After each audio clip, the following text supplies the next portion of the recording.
Hello students, आज हम करने जा रहे हैं चैप्टर 5 की मिसलेनियस एक्सरसाइज का क्वेश्चन नंबर 18। इसमें कहा है find the number of non zero integral solution of the equation की जो हमें इक्वेशन दी है ना उसका सोल्यूशन निकालना है। और किसी भी इक्वेशन का सोल्यूशन निकालने का क्या मतलब है, उसकी एक्स की वैल्यू को फाइंड करना।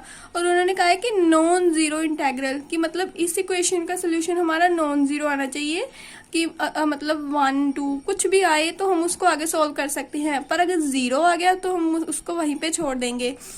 इसमें हमें क्या इक्वेशन दी, उन्होंने कहा है 1 माइनस आयोटा का मॉडुलस की पावर x और 2 की पावर x हमें दी है।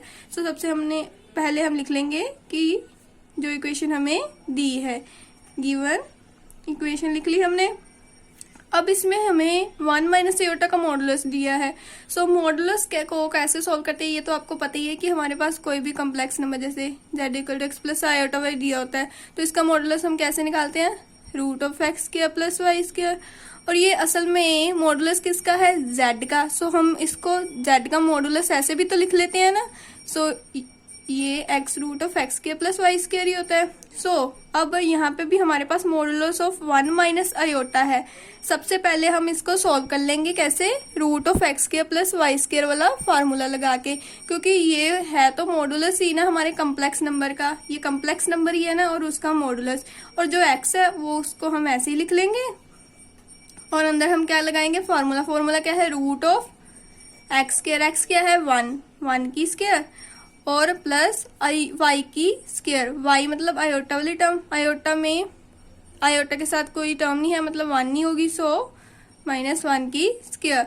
ये 1 और 1 क्या बन गया, 1 प्लस 1 पावर एक्स 2x, और 1 और 1 क्या बन गया, root of 2x equal to 2x।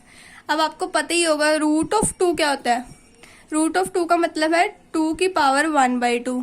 इसकी जगह अगर रूट ऑफ एक्स भी हो, आपको पता ही है रूट ऑफ एक्स भी क्या होता है, एक्स की पावर 1/2। और root of x plus y को भी हम ऐसे लिख सकते हैं, एक्स प्लस वाई की पावर 1/2। अब इसको हम ऐसे लिख सकते हैं जैसे 2 की पावर 1/2 और मल्टीप्लाई में क्या है हमारे पास x इक्वल टू क्या है 2x।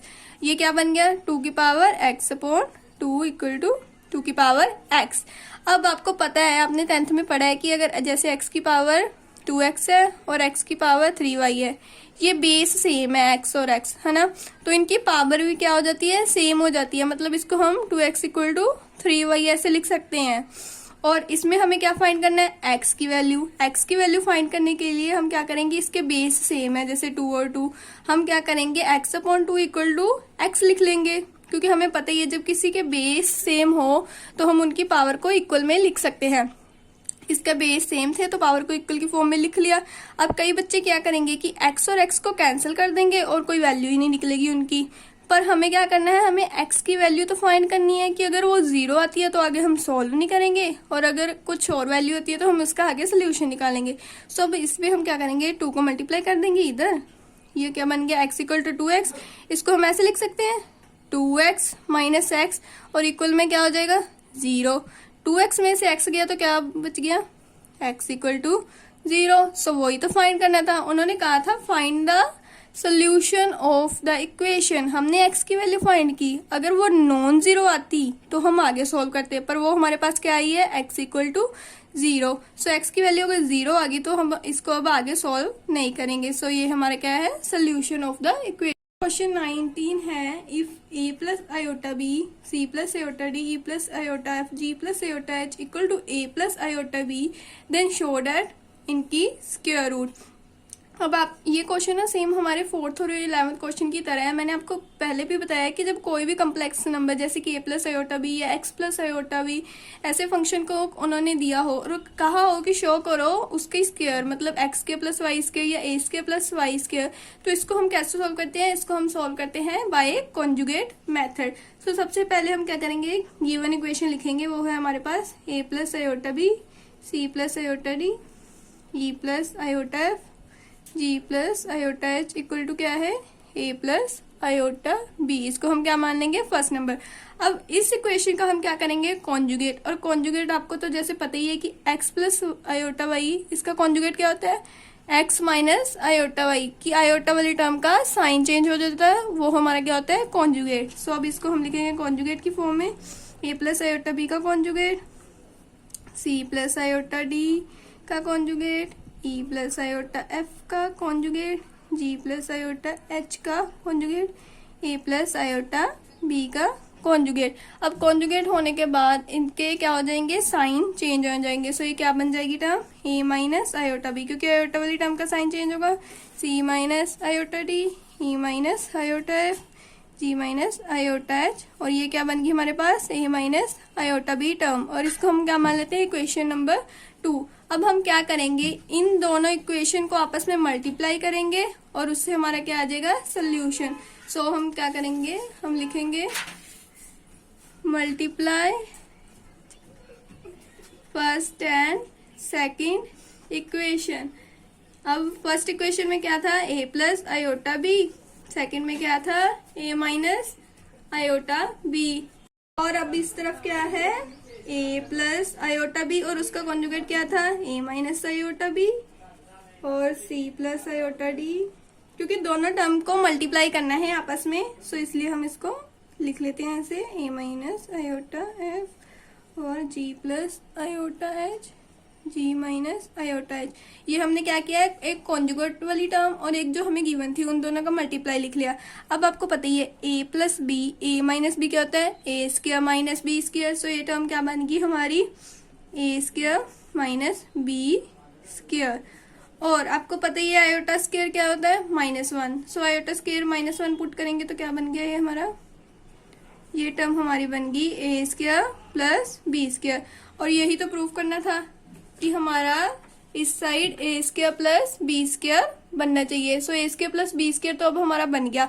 अब हम क्या करेंगे, इन सब का स्क्वायर रूट बनाएंगे, वो भी कैसे, मल्टीप्लाई। अब इसको ओपन करेंगे, यहाँ पे भी फॉर्मूला लग जाएगा हमारा, ए स्क्वायर माइनस आयोटा बी की स्क्वायर, ए स्क्वायर प्लस बी स्क्वायर का, सी वाले में भी लग जाएगा, सी स्क्वायर माइनस आयोटा डी की स्क्वायर, और ई वाले में भी E square minus iota F की स्क्वायर, और जी वाले में भी जी स्क्वायर माइनस आयोटा एच की स्क्वायर।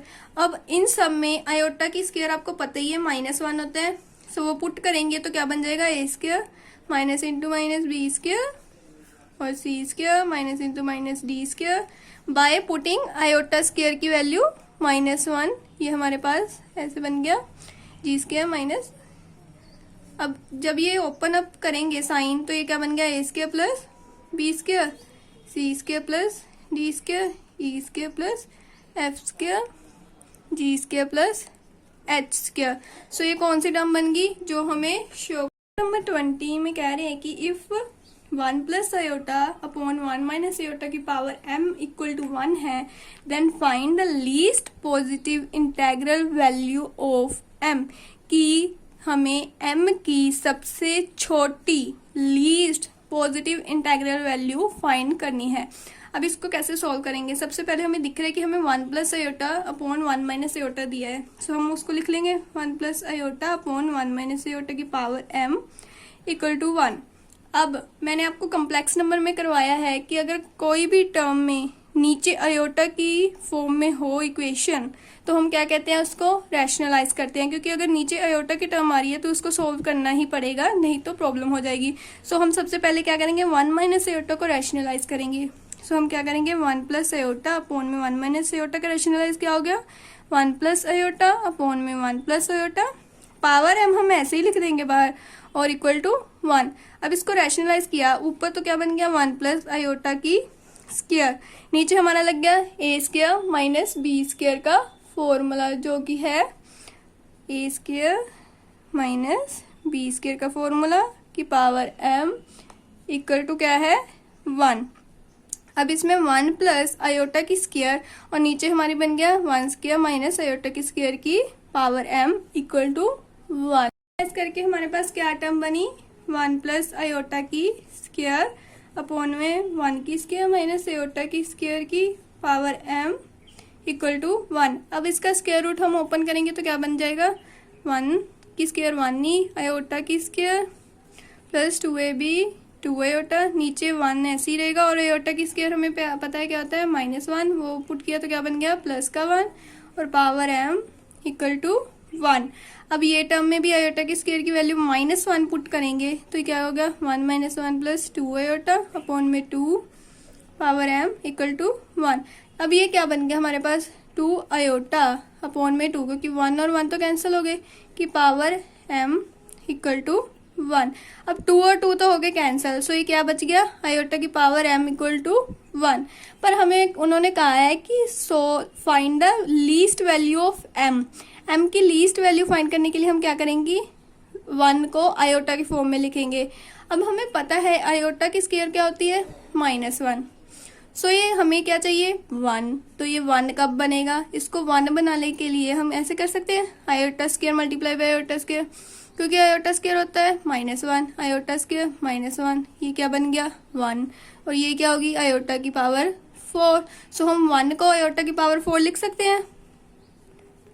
अब हमारे बेस सेम है i और i, तो उनकी पावर इक्वल में आ जाती है। सो m की पावर हमारे पास m का इक्वल टू क्या हो गया 4।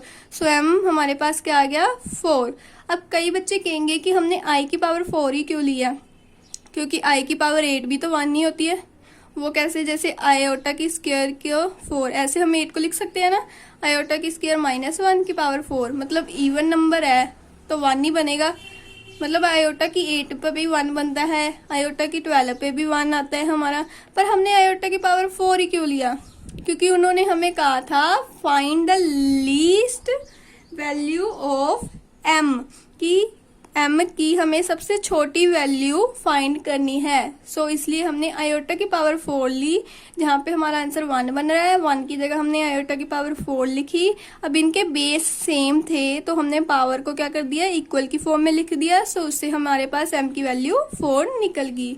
अगर आपने हमारी वीडियो को यहाँ तक देखा है तो वीडियो को लाइक और चैनल को सब्सक्राइब जरूर कीजिएगा। Thank you.